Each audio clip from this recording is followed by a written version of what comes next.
Some men see things as they are and say why. I dream things that never were and say why not. It's one small step for man, one giant leap for mankind. Bonjour à toutes et à tous, bienvenue dans Raconte-moi l'Amérique. Bienvenue, je suis Jean Martial, très heureux de vous retrouver pour ce nouveau podcast. Si vous connaissez notamment le podcast Raconte-moi New York, eh ben, vous savez déjà qui je suis et vous savez également qui est mon cher coéquipier et ami, mon cher Fabien. Salut Fabien. Salut JM. Voilà, donc nous sommes... Oui, vas-y. Tu m'as embarqué dans une nouvelle aventure. Oui, c'est ça. Hein. J'ai signé, ça. voilà. C'est ça, voilà. Pour vous raconter la petite histoire, donc de base, on est animateur sur le podcast Raconte-moi New York, hein, qui en est à sa 3e saison. Et on s'était dit déjà depuis un petit moment de réaliser un podcast spin-off sur Raconte-moi l'Amérique, puisque en même temps qu'on faisait Raconte-moi New York, qu'on fait toujours d'ailleurs et qu'on va continuer, hein, rassurez-vous, pour ceux qui écoutent Raconte-moi New York, et il y a eu effectivement plein de choses qui ont émergé derrière, et donc notamment avec plein de sujets potentiels qu'on avait envie aussi de développer, puisque en plus d'être fan de New York, on est aussi fan des États-Unis. Pas pour tout, bien sûr, parce que tout n'est pas bon dans ce pays, hein, comme tous les pays du monde, mais en tout cas, ça reste une histoire captivante et avec énormément de choses, énormément d'anecdotes, de célébrités, d'un point de vue culturel, d'un point de vue architecture, d'un point de vue paysage, énormément de choses à raconter, et donc c'est pour ça qu'on a eu envie de faire ce podcast, donc pour raconter l'Amérique un petit peu autrement, pour du coup... raconter l'histoire, raconter un petit peu la diversité culturelle, avec tout plein d'anecdotes qui du coup façonnent le paysage américain maintenant depuis des siècles. Et donc on est heureux évidemment de vous retrouver pour ce nouveau podcast et nous sommes très fiers de le lancer. On a lancé d'ailleurs il y a quelques temps la bande-annonce. Et donc le premier épisode va être un petit peu particulier, va être un petit peu à l'image de ce qu'on avait fait sur Raconte-moi New York, le tout premier épisode, où j'étais tout seul d'ailleurs. Parce que le deuxième épisode, comme invité, c'était Fabien, et qui du coup est resté. Voilà. Il a vu de la lumière. Il faisait bon, il faisait chaud, il y avait à manger, je suis resté. Et donc on a décidé évidemment de se lancer sur ce nouveau podcast. Donc raconte-moi l'Amérique. Donc comme je disais, ça va être un épisode un petit peu particulier. On va pas rentrer dans les détails d'une histoire, d'un paysage ou quoi que ce soit, d'une ville, mais en tout cas de pourquoi on a décidé de faire ce podcast et finalement pourquoi on est fan de l'Amérique. Je te laisse commencer. Oui, fan. Quand on dit fan de l'Amérique, les gens s'imaginent qu'on fait de la country et que... qu'on mange au Buffalo Grill tous les jours. Qu'on a une casquette Make America Great Again. Parce que finalement, en ce moment, dans l'actu, quand on voit les fans de l'Amérique, c'est un peu ça, quoi. C'est vrai. C'est vrai. Alors, comme tu as dit, nous, on n'est pas archi-fans pro-américains à suivre tout ce qui se passe et tout aimer, hein, forcément. Ah non. C'est, on n'y vivrait pas, par exemple. Voilà. Vivre. Dans un épisode de Raconte-moi New York, j'avais dit que vivre à New York ne me faisait pas rêver du tout.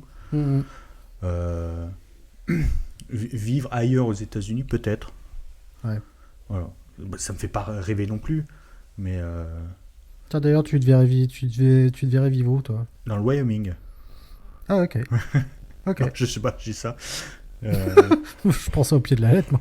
tu me dis le Wyoming, moi je suis d'accord. Hein. Mais il y a une ville que j'ai visitée où je me suis dit, je pense que je pourrais y vivre, c'est Washington. Ouais. Après, c'est une ville, on en parlera dans d'autres épisodes. Mais c'est une ville qui est un peu plus petite que New York, mais qui reste quand même. On va dire dans ce qu'on appelle l'énorme mégalopole du nord-est américain, qui va de Boston à Washington, finalement. Mmh. C'est quand même assez gros. Mais on est très très vite à Washington, c'est à la limite de la Virginie.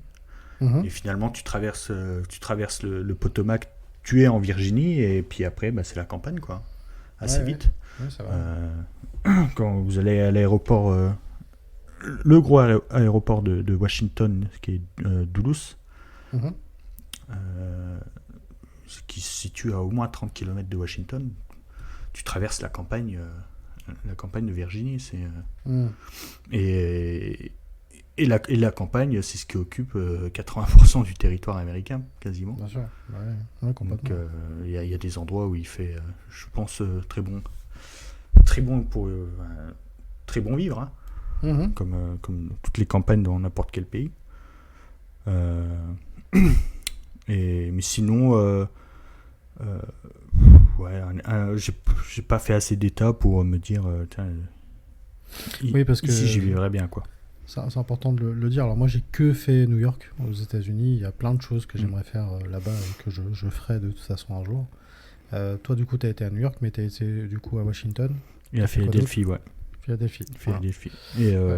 Et on l'a traversé en bus. Ouais. Donc, alors c'est assez court, mais ça permet, ça permet de voir le paysage. Mhm. Et je me souviens, j'avais pas mis de musique, j'avais rien mis, vraiment, je regardais. Bon, après, c'est très gros, c'est les autoroutes énormes. Ouais. Mais, et le bus fait plusieurs arrêts. Donc, on est passé à Wilmington, on est passé à Baltimore, on est passé. Il y avait d'autres arrêts de petites villes, hein, comme ça, sur le trajet. C'était sympa, quoi. Oui, donc moi, tu vois, ouais, je sais pas où je vivrais. Peut-être dans l'État de Washington, Seattle, un truc comme ça. Ouais, ça c'est. On avait reçu une. Ouais. C'était Cindy, hein, dans Mm. Raconte-moi New York. Exact. C'est un état qui est assez prisé. Ouais, c'est, puis je sais pas, ouais, c'est un état qui me dit bien. C'est peut-être mon petit côté Twin Peaks aussi qui me dit que. Ouais. Mais non, mais c'est vrai que même Seattle, je sais pas, ça a l'air d'être une ville quand même assez cool. Et comme ça, en tout cas, ouais, ça me dirait bien. Ouais, Seattle, Portland, c'est des villes Ouais. qu'on appelle un peu péjorativement les villes progressistes. Oui, c'est vrai. Comme, Ouais, c'est vrai. mais Non, ça après, peut être ça. Après, ça montre aussi toute la diversité qu'il y a oui, complètement. aux États-Unis, que ce soit dans la mentalité, dans les paysages, dans le climat, Ouais. et la façon de vivre aussi. Hein. Ouais, complètement.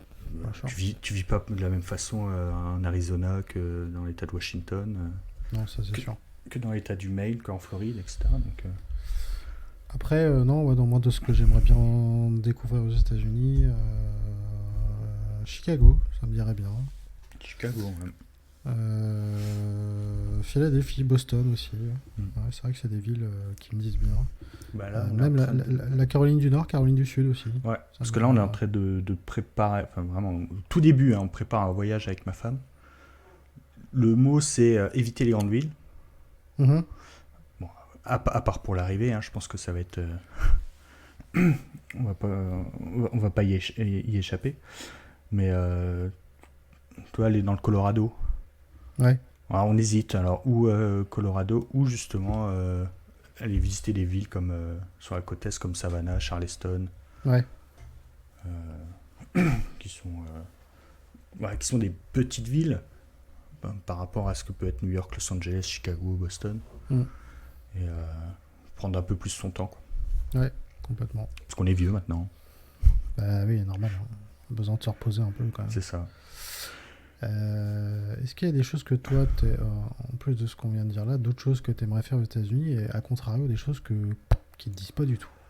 Alors, les circuits côte ouest, ça me botte pas du tout. Ouais. Toi, Los Angeles, c'est vraiment pas un truc que j'ai vraiment envie de faire. Ouais. Déjà par la taille de la ville, c'est on l'a répété assez souvent que New York était immense, qu'il fallait faire attention. Je crois que Los Angeles c'est beaucoup plus vaste. Et il y a 2 lignes ou 3 lignes de métro, je crois. Donc C'est la merde. ouais, C'est la tout merde là-bas. se fait en voiture. Ouais. Donc, à part louer une voiture, passer sa journée, par exemple, ce qu'on appelle le centre-ville de downtown Los Angeles. Une fois, j'avais regardé, se situe à 40 km de la plage de Santa Monica. Ouais. 40 km. C'est fou. Et encore, et à l'est du centre-ville, t'as encore Pasadena, par exemple. Et voilà. Si tu veux aller à Anaheim, pareil, je crois. À Disney World, c'est 45 km, 50 km, il me semble. Imaginez les distances, quoi. C'est assez fou. Ouais.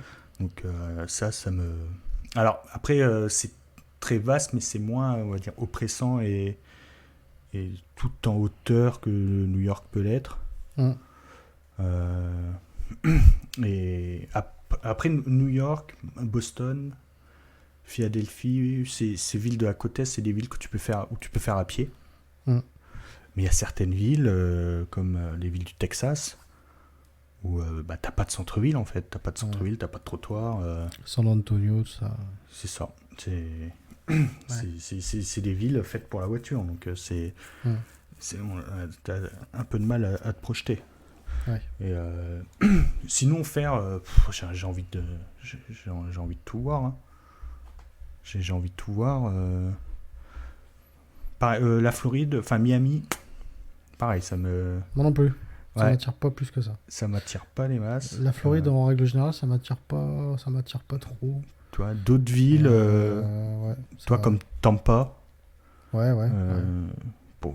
Pourquoi pas, mais c'est vraiment pour voir autre chose, quoi. Parce que Miami, on l'a vu dans des films, on voit dans les séries, tout comme Los Angeles. Mais et en fait, ce qui m'avait donné, on en avait déjà parlé, il me semble, cette envie un peu de voir et de connaître toutes ces villes et ces états, c'était quand j'ai regardé X-Files quand j'étais gamin, où à chaque épisode, t'avais un état et t'avais une ville, une ville différente, et ça se passait. T'avais les épisodes à Washington, forcément. Oui. Mais je crois que il me semble que t'as un ou deux épisodes à New York. Le reste, c'est dans des petits patelins. Des petits patelins paumés, donc ça. Et on voit justement cette diversité dans cette série. Oui, c'est vrai. Mais je suis un peu comme toi, il n'y a pas des choses. Dans le principe, oui, j'ai envie de tout voir, même si forcément c'est compliqué. Mais c'est vrai que Miami, je suis un peu comme toi, ça me dit pas grand chose. Alors si on me donne l'opportunité d'y aller, bien sûr j'y vais. Bien évidemment. Mais c'est vrai qu'après la Floride, tout ça, moi déjà le bayou et tout, avec tous les crocodiles de merde et tout, c'est marrant. Je déteste ça, j'ai la phobie de ça déjà. Donc, tu peux éviter. Donc ça c'est mort. Non, après, la Californie, oui, bien sûr, ça me dit. Après, Los Angeles, ça ne m'attire pas plus que ça, mais je pense que c'est un passage obligé quand même quand tu y vas, parce que c'est pareil, je pense qu'il y a tellement de choses à faire. San Francisco, ça me dit bien aussi, même si ça a l'air de beaucoup se dégrader ces dernières années. D'ailleurs, on aura... j'ai un couple d'amis là qui est actuellement en Californie et qui viendra raconter leur voyage. Parce qu'ils sont fans de la Californie. Je crois qu'ils y sont allés, je crois que c'était leur 3e ou 4e fois, je sais plus. Mais du coup, ils viendront nous raconter ça. Donc ouais, la Californie, oui, ça me dit. L'État de Washington, donc Seattle, tout ça, ça me dit bien aussi. Un autre truc que j'ai pas du tout envie de faire, c'est Las Vegas. Alors ça m'attire pas du tout. C'est pareil. Non, pas du tout. Après, je sais que les hôtels sont pas chers. Oui. Après, c'est pour beaucoup, c'est le passage une journée, quoi. C'est ça. Voilà. Exact. On va jouer aux machines à sous pour dire, et puis c'est ça. Exactement. Ça me. Mais tu vois, spontanément, si je passe par là parce qu'on a quelque chose à faire dans le coin ou quoi, oui. Mais spontanément, franchement. Mais tu vois, tout à l'heure, tu disais si on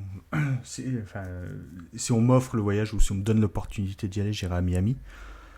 Si, tu vois, si un jour on me fait le choix, tu vas une semaine à Rome ou une semaine à Miami, moi je vais une semaine à Rome, quoi. Ah oui, ça on est Ouais. d'accord. Oui, ça, bien sûr. Ah oui, ça, oui. Tu vois, c'est... Ah oui, si on parle là-dessus, oui, c'est sûr. Ouais. Oui, il y a plein de villes en Europe que j'aimerais faire C'est avant ça. Miami, hein, ça c'est clair. Pour ça, Largement. quand on vous dit qu'on était fan de l'Amérique, Oui, c'est vrai. on aime aussi beaucoup d'autres choses, mais... Ah bah bien sûr. Oui, alors c'est vrai, oui. Fan de l'Amérique, c'est pas spécialement bien choisi, on va dire que. non. En fait, on est. Bon, de base, évidemment, nous, c'est New York, hein, bien Mhm. sûr. Après, non, c'est. Quand je dis fan, c'est que. On a été beaucoup influencé par la culture américaine, mais par la culture au sens large, c'est-à-dire que ça soit la musique, que ça soit les cinémas, que ça soit les séries, le sport aussi. Alors, un peu plus pour moi que pour toi, pour le coup, je pense, le sport. Mais, moi, les États-Unis, oui, de base, et c'est ce qu'on vient du coup à faire ce podcast-là. Déjà, c'est pour avoir beaucoup de témoignages C'est de ça. gens qui vivent là-bas, pas spécialement que à New York ou autre, mais c'est vraiment déjà d'avoir un retour de voyage de gens qui vivent là-bas, qui peuvent nous raconter aussi des choses un petit peu différentes de ce qu'on peut nous raconter finalement sur New York, parce que encore une fois, on a souvent tendance à dire, et les Américains le disent, que New York c'est pas les États-Unis, même si bon, ça fait partie parce que ça reste quand même le Mais berceau. c'est à part, c'est ni Mais l'Europe, c'est à c'est part. ni les États-Unis. Mais, donc Mais c'est à part, c'est vraiment à part. Mais c'est vrai que oui, moi quand j'étais petit, mon premier choc musical et ce qui me ramène aux États-Unis et d'avoir envie d'aller voir, c'était Michael Jackson, quoi. Voilà. non. Moi, c'était... je sais qu'à notre génération, notre époque, c'était... beaucoup ont été influencés par les mangas. On avait beaucoup Ouais, de c'est dessins animés japonais. Et moi, j'adhérais absolument pas. Ouais. Et moi, c'était tout ce qui était Tortue Ninja, Picsou et compagnie. Mmh.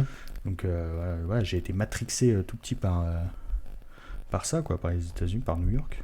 Bien sûr. Donc, c'est... Et puis, toutes les... Ouais, comme tu as dit, hein, toute la culture...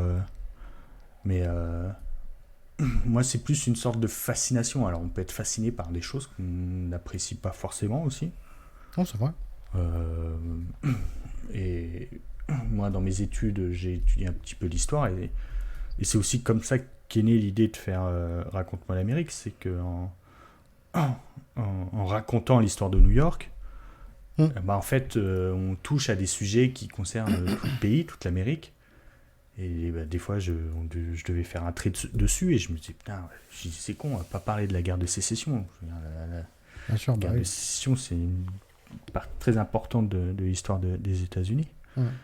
Et puis, il y a des choses on peut pas comprendre New York sans comprendre comment fonctionne le pays. Ah non, c'est clair.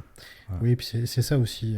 C'est un pays finalement fascinant par tout le côté grandiose, le côté spectacle. Tout est grand, tout est machin. Après, oui, il n'y a pas eu que des choses toujours très recommandables là-bas. Après, nous, je sais que on a un peu ce sentiment de supériorité en France, européen, je pense, où on dit que chez nous, il y a une histoire et chez eux, il n'y en a pas. Ce qui est faux, parce que même si elle est beaucoup plus récente que la nôtre, il y a eu quand même des gens avant les Européens, de toute façon, qui sont venus. Donc il y avait déjà une histoire avant. Mais c'est une histoire qui est fascinante, l'histoire des États-Unis, même si elle est jeune, mais elle est fascinante. Elle est jeune, mais c'est une construction qui est différente. Nous, l'Europe, c'est une histoire millénaire hein, qui s'est construite à base d'invasions, de guerres, etc., des frontières mouvantes, etc. Les États-Unis, c'est un pays très jeune. Les villes de la côte Est ont 400 ans hein, pour les plus vieilles. New York fêtera ses 400 ans l'année prochaine. Mais il y a une construction qui est différente. Il y a eu des guerres. Hein. Faut pas oublier qu'il y a eu des guerres contre les Amérindiens qui sont arrivés beaucoup plus tard qu'on ne le pense. Souvent, on pense que les colons sont arrivés et qu'ils sont battus contre les Indiens. Non les guerres contre les Indiens, c'est début du XXe siècle. Hein. Ouais, c'est vrai. Fin du 19e, début 20e siècle, donc c'est très très récent. Et puis voilà, il y a des sujets dont on va parler dans les épisodes, mais il y a des mythes, il y a des croyances aussi religieuses. La religion a beaucoup joué sur la construction du pays. Bien sûr. Il y a aussi des concepts philosophiques comme le concept de destinée manifeste où voilà, c'est ce peuple un des premiers peuples aussi qui s'est décolonisé, un des premiers peuples qui a eu son indépendance, qui a fait sa révolution avant la France, qui s'est dit bah voilà, nous notre destinée voilà c'est de construire un pays, construire le jardin d'Éden. Et c'est là où toute son histoire est fascinante, et il y a encore des répercussions aujourd'hui. Oui, c'est vrai. On peut pas je dis pas voilà, c'est pas qu'on ne peut pas comprendre, on peut comprendre ce qui se passe actuellement aux États-Unis en lisant un peu, en regardant l'actu, mais si on lit ce qui s'était passé il y a 300 ans, 200 ans, et lors de la Révolution, et lors de la conquête de l'Ouest, bah, je veux dire, tout fait sens, en fait. Oui, c'est vrai. Ouais. Non, c'est pour ça que c'est fascinant. C'est pour ça que ce podcast, il fait sens aussi, parce qu'il y a tellement de choses à raconter, et puis c'est aussi un pays aussi qui a eu une influence énorme sur le monde aussi. Hein. C'est ça. Faut pas l'oublier. Hein. Alors j'ai fait une petite liste, j'ai préparé une petite liste. Alors j'ai fait des thèmes, comme dans Raconte-moi New York. Alors, on l'a jamais dit explicitement, mais Raconte-moi New York, on avait des thèmes. C'est-à-dire qu'il y avait des parties monuments, des parties biographie, des parties musique, des parties, on va dire, histoire générale. Bah là, on fera à peu près ça sera la même chose. Donc il y aura des biographies. Je pense que la moitié des présidents des États-Unis méritent un épisode. Toi, c'est clair. J'ai noté Thomas Jefferson, j'ai noté John Kennedy. Hors politique, j'ai noté Elvis Presley, par exemple. Ouais, bah oui, bien sûr. Là, il y aura un thème sur les villes et les États. Sur les monuments. La Maison Blanche, le Mont Rushmore, la Willis Tower à Chicago. Voilà, c'est des choses qui ont marqué. Et une thématique, alors que là, quand j'ai préparé vite fait, j'ai appelé mythe. Bonnie and Clyde, Jesse James, Calamity Jane, Buffalo Bill, Hollywood, la naissance d'Hollywood, l'expédition Lewis and Clark. Voilà, et puis dans les épisodes, ça va faire du travail. Aussi, il y a des on va dire des périodes entières où les États-Unis étaient impliqués. Hein. Je parle de la Première Guerre mondiale, Deuxième Guerre mondiale, la campagne du Pacifique, qui est un petit peu moins connue en France. Pearl Harbor, guerre de sécession, guerre de Corée, guerre du Vietnam. Donc voilà, c'est pas des thèmes très joyeux, mais c'est ce qui a fait le pays et c'est ce qui a façonné le monde. On pourrait parler aussi bien sûr des attaques nucléaires sur le Japon. On peut parler de plein de choses, bien sûr. Toi, les incidents nucléaires qu'il y a eu aux États-Unis, par exemple. Bien sûr. Là, la zone 51, des trucs comme ça. Ouais, la zone 51 mérite un épisode. Les sectes. Ouais, les sectes aux États-Unis, encore maintenant, il y en a beaucoup. Enfin, voilà, c'est en fait on peut étirer tous les sujets qu'on a fait dans Raconte-moi New York et on parle au niveau des États-Unis. Complètement. Et pourquoi pas faire des épisodes un peu plus politiques, c'est-à-dire expliquer les élections présidentielles, parce que c'est un merde. Alors expliquer, pas la prétention de savoir comment tout fonctionne, mais non, mais au moins pourquoi c'est comme ça. Voilà, c'est ça exactement. Voilà. Oui, ce qui est marrant d'ailleurs, parce que Nous, souvent, on a souvent tendance à dire que leurs élections, on n'y comprend que dalle. Ce qui n'est pas tout à fait faux. Hein. Voilà. Même moi, je ne serais pas capable de te l'expliquer. Mais eux comprennent rien du tout à notre système de vote. C'est ça. Pour eux, c'est limpide. Pour eux, c'est... Alors, déjà, ils ont le même système depuis l'indépendance, c'est-à-dire 1783. Ouais. Il y a eu des petites modifications, président, vice-président, etc. Mais c'est le même système. Ouais. C'est la même constitution. Voilà. Il y a eu après des petits changements, mais c'est le même système que d'un pays à 12 États. Notre dernière constitution date de 1958, quoi. C'est... Et voilà, et c'était la 5e constitution. C'est-à-dire qu'on a eu 5 constitutions en moins de 200 ans.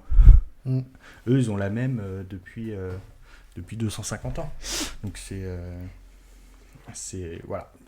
Nous, Français, on aime bien donner des leçons en disant voilà, vous pourrez faire un peu plus simple parce que nous, on comprend pas. Mais eux, pour eux, c'est... Ouais, ils veulent pas changer parce que ça fonctionne. C'est ça, oui, bien sûr. Bon, après, à contrario, voilà, ils comprennent pas non plus, nous, notre système de vote. Et voilà, enfin, c'est... Ouais, ils comprennent pas notre représentation... le fonctionnement démocratique, la représentation... voilà, chacun son... C'est ça. Mais pareil, ça, c'est quand je lisais des trucs là-dessus, en fait, il y a beaucoup de choses qui font sens, on va dire, au niveau de l'indépendance, quand ils ont préparé les trucs, parce que l'indépendance, la rédaction de la déclaration d'indépendance, de la Constitution, c'était... les pères fondateurs étaient tous avocats, juristes, etc. Donc c'est quelque chose qui a été très préparé, pas du tout improvisé, contrairement en France. Donc tout a été écrit, préparé, etc. Donc le processus en fait on va dire de création d'un pays en fait est très intéressant. Ah bah, complètement, oui. Voilà. Nous, tous nos pays en Europe sont très anciens. Voilà, on n'a pas ce processus. Enfin, c'est un processus qui a duré des siècles et des siècles. Eux, ça a duré 2 semaines. Oui, donc, tout s'est construit très vite, bien sûr. Voilà, c'est par exemple, juste un exemple, il y avait des débats sur comment on allait appeler le chef du gouvernement, enfin le chef, quoi. Si on allait l'appeler président, si on allait l'appeler empereur, si on allait l'appeler roi.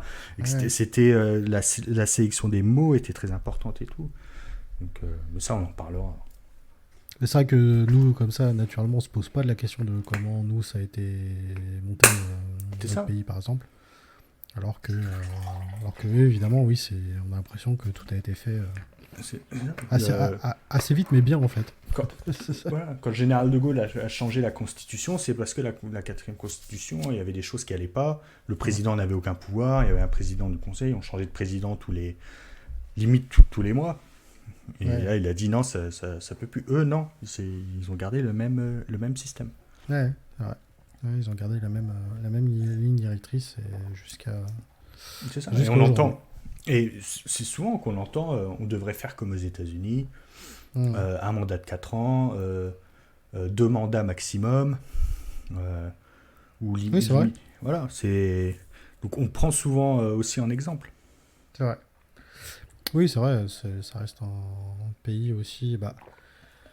on connaît un peu les débats qu'il y a eu ici sur la fameuse américanisation de la France, parce qu'on a entendu ça beaucoup à une époque, surtout dans les années 90, début 2000, voilà, avec la multiplication de la dite malbouffe, notamment McDo, tout ça.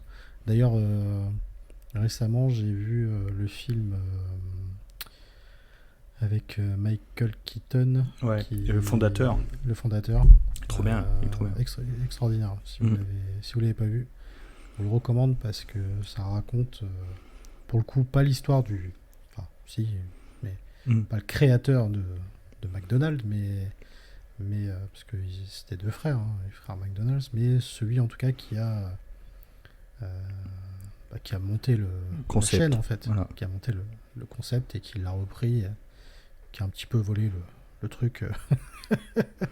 Et c'est pareil, c'est une histoire fascinante. Et l'histoire comme ça aux États-Unis, il y en a plein et qui ont façonné après un peu le monde. Parce que quand on prend juste dans le film le premier McDonald's qu'il y a et quand on voit maintenant qu'il y a des McDo partout dans le monde, c'est assez dingue.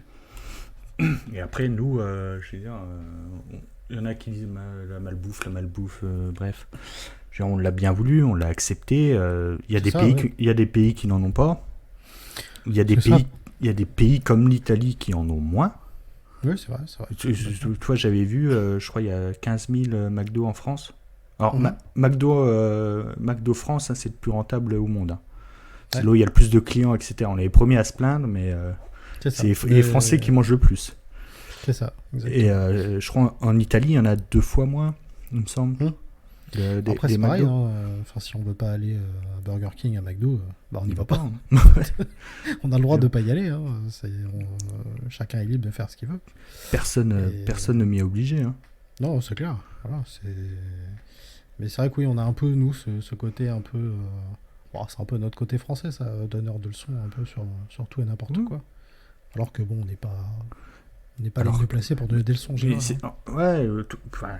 il suffit de ne pas... C'est Coluche qui disait, il suffit de ne pas y aller pour pas que ça se vende. Oui. Et Starbucks en Italie, ça n'a pas marché. Hein. Non, Parce bah que non. les gens n'y allaient pas. Parce Bien qu'ils sûr. préféraient leur café, parce que c'était pas un mode de consommation qu'ils aimaient, comme le McDo, etc. Bien sûr. Mais Ouais, c'est vrai. C'est vrai.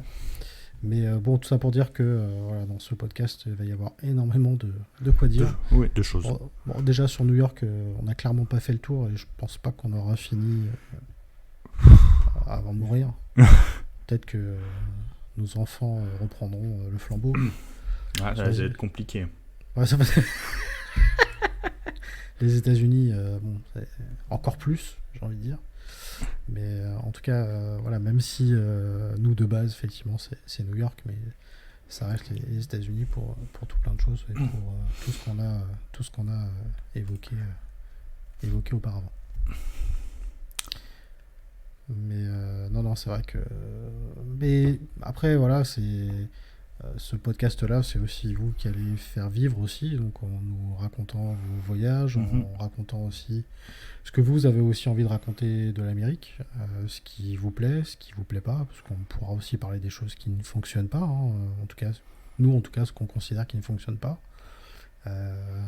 Donc finalement, on va aller aussi un petit peu plus loin que simplement parler des paysages, des villes, des personnalités emblématiques, voilà, sur des fois des choses qui nous dépassent un petit peu. Je prends un exemple, le port d'armes par exemple, ou voilà, des choses comme ça. C'est vrai qu'il y a tellement de choses à raconter, tout n'est pas beau, mais comme dans tous les pays, mais globalement ça reste un pays ultra fascinant. Et on verra ça dans les épisodes à venir. Et tu parlais d'ailleurs tout à l'heure des thèmes. Alors c'est vrai que moi, New York, quand j'étais gosse, ça me marquait. Ce qui me revient après comme ça, oui, le Grand Canyon notamment. Quand t'es gosse, quand tu vois ces images-là, voilà. Et moi, il y a un truc qui m'a toujours marqué, fasciné, et que j'aimerais bien voir un jour, alors que ça se trouve c'est peut-être naze, hein, j'en sais rien, mais c'est le Mont Rushmore. Ouais, ça j'en ai parlé du Mont Rushmore, moi aussi. Et ça se trouve c'est naze, hein, mais je sais pas, ça m'a toujours fasciné. En plus, quand tu vois où c'est paumé au milieu de nulle part. Ouais, c'est vrai. Alors, en plus, le Mont Rushmore a été créé pour faire venir les touristes dans ce coin paumé. Oui. Et je crois que c'est Lionel Gendron dans un épisode qui avait dit qu'il avait été au Mont Rushmore un jour où il y avait de la brume. Tu vois. Bon, après ça s'est dissipé, mais voilà, c'est parce qu'il n'y a rien d'autre, hein, c'est dans le Dakota. Oui. Dakota du Sud, il me semble. Oui, Il n'y a pas grand chose. Oui, c'est vrai que oui, c'est dans le massif des Black Hills. Je crois que c'est pas trop loin de Fargo. Ouais, d'accord. Voilà. Ouais. D'ailleurs, les frères Cohen avaient choisi Fargo parce que justement c'était une ville où il n'y avait rien, quoi. Ouais, c'est vraiment la ville moyenne américaine. Mais c'est pareil, il y a plein de films aussi où ça se passe dans des villes voilà, pas très connues. Et même des séries aussi. Et même, voilà, tu vois, voir une ville typique américaine, petite ville. The Office, ils avaient choisi Scranton parce que Scranton, on va dire, un peu dans les blagues aux États-Unis, c'est, je sais pas, comme nous on dit la Creuse, toi. Ouais, bien sûr. C'était, mais c'était, voilà, c'était la ville loin de tout où il se passait rien. Ouais, Donc, complètement. Ouais. Et ça, Mais non, puis évidemment, on l'a dit, et ça revient un petit peu au mot Rochemort, mais dedans, il y aura des choses à dire évidemment sur Washington, sur Jefferson, sur Roosevelt, sur Lincoln. les deux sûr. Roosevelt, ouais. Ouais, non, bah oui, c'est. Mais ouais, le Mont Rochemort, je sais pas, ça m'attire bien aussi. Bon, en même temps, ça paraît tellement improbable. T'imagines, toi, une Ouais, puis c'est assez bien montagne fait. ici. Ouais, c'est assez bien fait. Imagine, toi, une montagne ici avec De Gaulle, Sarkozy, Chirac. Attends, j'habite à côté de Colombey. Il y a la Croix-Lorraine énorme. Ah oui, c'est vrai. À Colombey, il y a des églises. C'est vrai. Mais ouais, c'est pas une statue de Gaulle. Bah, après, il y a des statues de Gaulle à Paris. Ouais, bien sinon, sûr. et il me semble que pas trop. On en a une à Nantes. Hein. De Gaulle. Ouais, on en a une. Elle a été taguée. Pas encore. Oui, il me semble que lors d'une manif, il me semble. Ouais. Il me semble. Oh, c'est fort possible. Et, ils avaient pas déboulonné une statue à Nantes, une statue de. Oh, Ah, je je sais confonds. plus. Possible. Bon, je sais que ça s'est fait à Paris beaucoup. Mais... Voilà. T'as une statue de. Merde, je sais plus. Je sais plus. Ça va me revenir. Bref. Tout ça concerne pas l'Amérique, on s'en fout. Non. Mais tu sais, ici, en parlant de déboulonnage de statues, il y a 3 ans, 4 ans, une vague de déboulonnage de statues dans le sud. Ah oui. Ça, voilà, c'est des épisodes, la confrontation nord-sud qui existe depuis le début. Oui, c'est vrai. Ça mérite un épisode. Hein. Oui, la confrontation avec le Mexique. Enfin, voilà, La guerre contre le Mexique. Toutes ces choses-là, oui, bien sûr. La guerre, Bien sûr. là, en ce moment, je suis en train de lire un livre sur le 6 juin 1944. Alors, je dis pas que ça va être le prochain épisode. Hein. Mais alors, en plus, je l'avais lu juste pour moi. C'est la partie de l'histoire qui me fascine, mais voilà, c'est le 6 juin aussi, ça Bien sûr. Voilà, et ça s'est passé en France. Donc, Si, il y a un autre truc aussi qui, moi, m'a toujours fasciné aussi. Pareil, ça se trouve à voir en vrai, c'est naze, mais... comment ça s'appelle le fameux truc avec Davy Crockett, là? Fort Alamo. Fort Alamo, voilà. Exact. À San Antonio. Voilà. Ouais. C'est tout petit, hein. Ah oui, c'est tout petit. Ouais, c'est tout petit, mais l'histoire est dingue. L'histoire est dingue, et ils ont construit San Antonio vraiment tout autour de Fort Alamo. Oui, bah l'histoire de Davy Crockett est dingue. Non, mais c'est vrai que... L'histoire de Fort Alamo est dingue. Et d'ailleurs, il y a une série que moi j'aimais beaucoup, qui a duré que 2 saisons, c'était Timeless. Ouais. Et qui a repris beaucoup de l'histoire américaine, hein, parce que c'est un peu ça. Hein, c'est des gens qui voyagent dans le temps pour du coup éviter que des méchants entre guillemets changent l'histoire. Changent l'histoire et réécrivent l'histoire des États-Unis.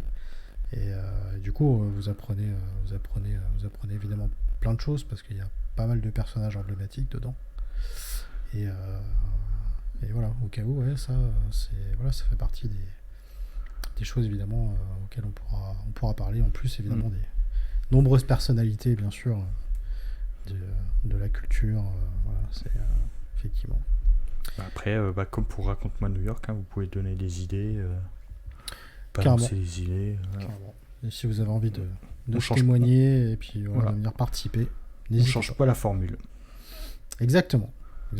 C'est comme Raconte-moi New York, mais sauf que là, c'est Raconte-moi les États-Unis. Un peu plus de trucs. Un peu plus, voilà. C'est ça, exactement. Écoute, pour moi, c'est bon. Est-ce que tu avais d'autres choses à dire Non, c'est tout bon. J'ai ma petite roco de près. Ah bah vas-y. C'est une roco. Alors, j'ai pas fini la série. C'est sur Paramount. C'est la série Waco. Alors, pourquoi Ah oui. Waco Alors, c'est avec. Non, j'allais faire une blague de merde. Vas-y. Non, j'allais dire Wako Minute Soup, mais... Effectivement, je note blague de merde Voilà. pour la prochaine. C'est avec Michael Shannon, John Leguizamo. C'est pas des acteurs assez réputés quand même. Et donc, l'histoire reprend l'histoire de Waco. La prise d'otage, assaut raté de l'ATF Ah oui. à Waco. Donc Waco, j'explique, c'était une secte, la secte des Davidiens, qui avait une petite ferme, un petit bâtiment. C'était dans le Texas, donc Waco, c'est à côté de Houston ou Dallas, je ne sais plus. Et l'ATF, donc Alcohol, Tobacco, Firearms, donc c'est une branche fédérale qui sert à réguler la vente d'armes, etc., a décidé de faire une descente et c'est parti en sucette dès les premières secondes. S'en est suivi un siège du FBI pendant 50 jours. Et à la fin, il y a eu 80 morts. Voilà. Donc, j'ai pas fini la série, mais bon, pour l'instant, elle est très très bien. Et justement, j'avais gardé cette roco pour ça, parce que l'histoire de Waco a changé beaucoup de choses aux États-Unis. Et s'intéresser à Waco, savoir comment tout ça s'est passé, en fait, ça explique beaucoup de choses aux États-Unis. Sur les armes, sur la liberté d'expression, sur la liberté, sur les courants anti-gouvernement. Parce que s'en est suivi ensuite, il y a beaucoup de communautés, souvent des communautés un petit peu racistes, voire beaucoup racistes, et anti-gouvernement. Anti-gouvernement, pas forcément anarchistes, c'est juste ils sont anti-gouvernement fédéral. Ils peuvent respecter toutes les lois de leur État, mais ils ne respectent pas les lois fédérales. Ça, c'est un mot. Voilà. Et Waco, il y a tout ça un peu dedans, dans cette histoire. C'est pas forcément expliqué dans la série, mais dans tout ce qui s'est passé là-bas. Les sectes aussi, l'influence des sectes et des divers courants religieux aux États-Unis. Bien sûr. Donc, c'est pour ça que j'avais gardé cette reco pour ce premier épisode. Voilà, c'est...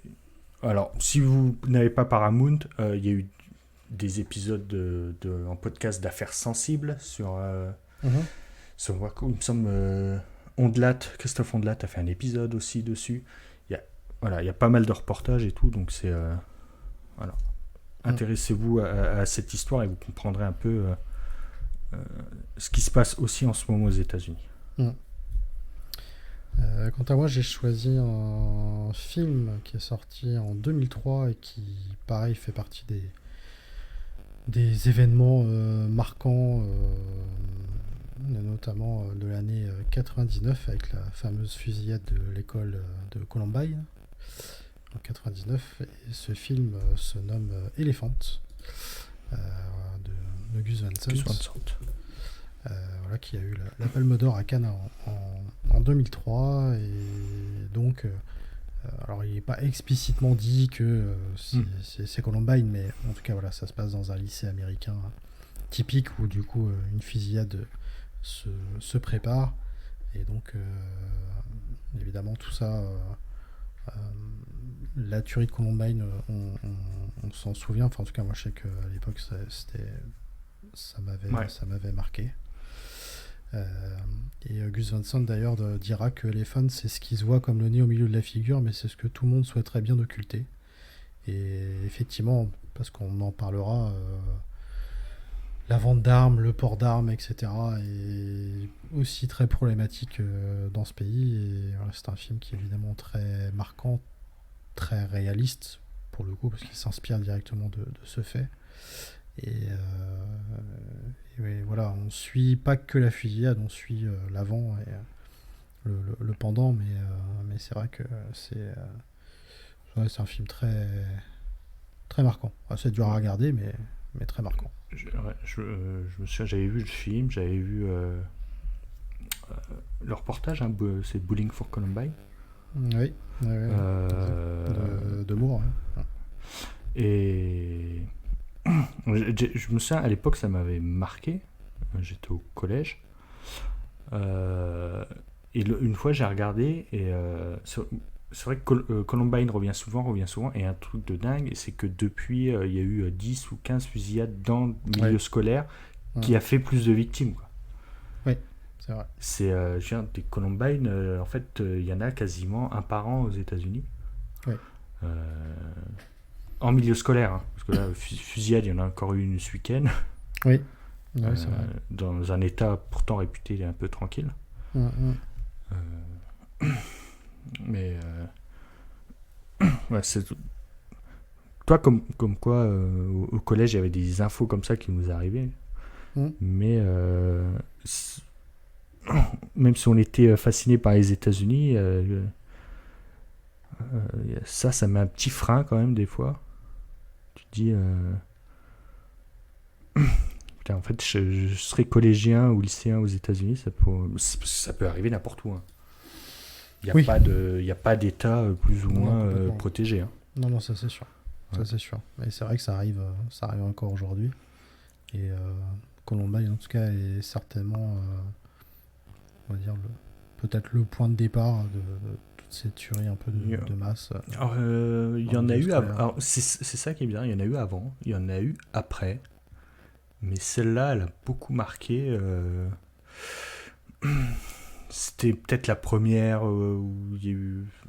C'était le début d'Internet. Médiatisé. Médiatisé. On a essayé de faire des trucs. Oui, puis même on a commencé aussi à remettre ça un peu sur les jeux vidéo, sur Marilyn Manson. Qu'est-ce qu'il y a eu d'autre l'homosexualité aussi, parce que voilà, il y a eu apparemment cette histoire d'homosexualité entre les deux personnes qui ont du coup fait cette tuerie-là, le fait d'être abandonné par ses parents, en tout cas laissé un peu à l'abandon. Eric et Dylan, voilà. Parce qu'ils avaient beaucoup filmé, ils avaient beaucoup écrit, tout ça, après c'est sorti. C'était... Mais voilà, c'est... Et puis, maintenant, quand il y a une tuerie aux États-Unis, dans un lycée, on a les images 1 heure après. On a les images sur les réseaux sociaux, tout tourne, tout le monde filme. On est submergé d'images et ça nous touche presque plus parce qu'on a l'impression d'avoir vu ça. Et je sais pas, ces images-là restent tout le temps les mêmes. Il y en a très peu en plus, hein. Mais ça a beaucoup marqué. Non, c'est vrai, complètement. Donc bien sûr, la tuerie Columbine fera partie, bien sûr, des potentiels sujets. Voilà, évidemment. Merci Fabien, en tout cas, pour cet épisode d'introduction. Merci à toi, épisode pilote. Voilà, épisode pilote, et qu'on raconte un petit peu le pourquoi du comment. Donc, écoutez, dans les prochains épisodes, on va rentrer dans le vif du sujet. Et donc on va vous trouver tout plein de sujets passionnants et bien sûr tout plein d'invités également passionnants qui viendront nous raconter leurs histoires passionnantes avec les États-Unis, que ce soit leur voyage, que ce soit leur vie sur place. Même des anecdotes qui peuvent être drôles, pas drôles, enfin bref. On a envie évidemment de tout savoir. Bon, évidemment, si ça peut être drôle, c'est bien, parce que oui, on n'a pas envie de se marrer en ce moment. Ouais. Mais mais n'hésitez pas à nous contacter. N'hésitez pas aussi à noter, à liker, à vous abonner aussi aux réseaux sociaux et Instagram, Facebook, Raconte-moi l'Amérique, puisqu'on est au début du projet, donc on a besoin de soutien. Donc n'hésitez pas en tout cas. Et merci beaucoup d'avoir écouté ce premier épisode. On se retrouve donc pour le prochain épisode donc de Raconte-moi l'Amérique. Merci beaucoup en tout cas de nous avoir suivis. Tu avais quelque chose à rajouter, Fabien ? Merci. Non, Juste, merci. Merci. Ah oui, tiens, petite précision sur la bande-annonce où vous avez eu un jingle. Voilà, avec l'hymne américain. Sachez que maintenant, ça va être intégré à cet épisode-là, vous avez un riff de l'hymne américain et qui a été lui-même réalisé par notre cher Fabien. Voilà, C'est j'ai lui qui galéré à l'enregistrer. Voilà, c'est lui qui joue. Donc voilà, c'est lui qui joue l'hymne américain dans le jingle. Et Voilà. je vous préviens, je vais bientôt m'acheter un banjo et une cornemuse, donc Là, ça va chier. Là, ça va chier de ouf. là, Donc, la musique d'intro, ça va être... Là, vous avez n'importe intérêt, quoi. vous avez intérêt à vous accrocher, les mecs. Donc, voilà. Merci beaucoup, en tout cas, à la prochaine. Et puis, merci encore une fois d'avoir suivi ce premier épisode. Et bien sûr, si vous êtes fan de New York et vous souhaitez en savoir plus sur New York, vous avez le podcast Raconte-moi New York, bien sûr. Et également dispo, et ça depuis maintenant 3 saisons. Donc voilà. Merci beaucoup à toutes et à tous et à très bientôt. Ciao, ciao.